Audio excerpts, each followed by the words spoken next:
ধন্যবাদ অহিবা।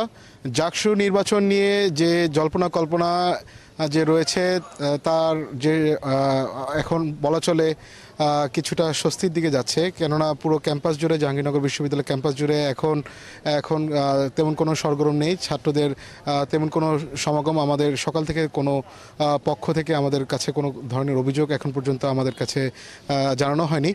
তবে গণনা যেহেতু চলছে, গতকাল রাতে যেটি শুরু হয়েছে সেটি এখনও চলছে। তবে সাময়িক এখন নামাজের বিরতি চলছে, কিছুক্ষণের মধ্যে আবার পুনরায় গণনা শুরু হবে। তবে সর্বশেষ আমাদেরকে এখানে যে নির্বাচনের দায়িত্বে যিনি রয়েছেন, এখান থেকে মাইকিং করে জানানো হয়েছে ডাকসুর যে 21টি হল রয়েছে সেই 21টি হলের মধ্যে 18টি হলের ভোট এরই মধ্যে তারা গণনা করতে সম্পূর্ণ হয়েছে, আর মাত্র 3টি হলের ভোট গণনা বাকি রয়েছে।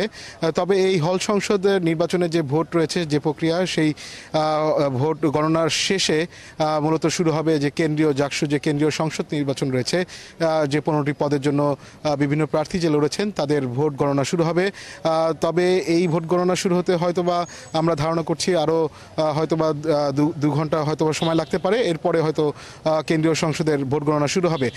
তবে জাহাঙ্গীরনগর বিশ্ববিদ্যালয়ে আজ সকালে যেমনটি আমরা যে ঘটনাটি ঘটেছে 9টার দিকে, এখানে যে পোলিং অফিসার কলা বিভাগের সহকারী অধ্যাপক জান্নাতুল ফেরদৌস, তিনি এখানে যখন এই জাকসু নির্বাচন কমিশন কার্যালয়ে তিনি এখানে উপস্থিত হয়েছিলেন, তখন তিনি অসুস্থ হয়ে সেন্সলেস হয়ে পড়েছিলেন। তখন অ্যাম্বুলেন্সের মাধ্যমে তাকে চিকিৎসার জন্য নিয়ে যাওয়া হয়, তবে কর্তব্যরত চিকিৎসক তাকে মৃত ঘোষণা করেন।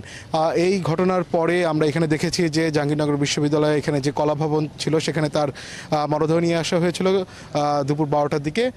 পরবর্তীতে আমরা যেটি দেখেছি যে এখন বাদ জুম্মা জাহাঙ্গীরনগর বিশ্ববিদ্যালয়ের কেন্দ্রীয় মসজিদ রয়েছে, সেই মসজিদ সংলগ্ন যে মাঠ রয়েছে সেই মাঠে শিক্ষিকার জানাজা অনুষ্ঠিত হয়েছে। তবে পরিবারের সাথে তার যে স্বামী রয়েছে মোহাম্মদ সিরাজ, তার সাথে আমরা কথা বলেছি। প্রাথমিকভাবে তারা বলেছেন যে তাকে হয়তো তার নিজ এলাকা পাবনায় দাফন করা হবে।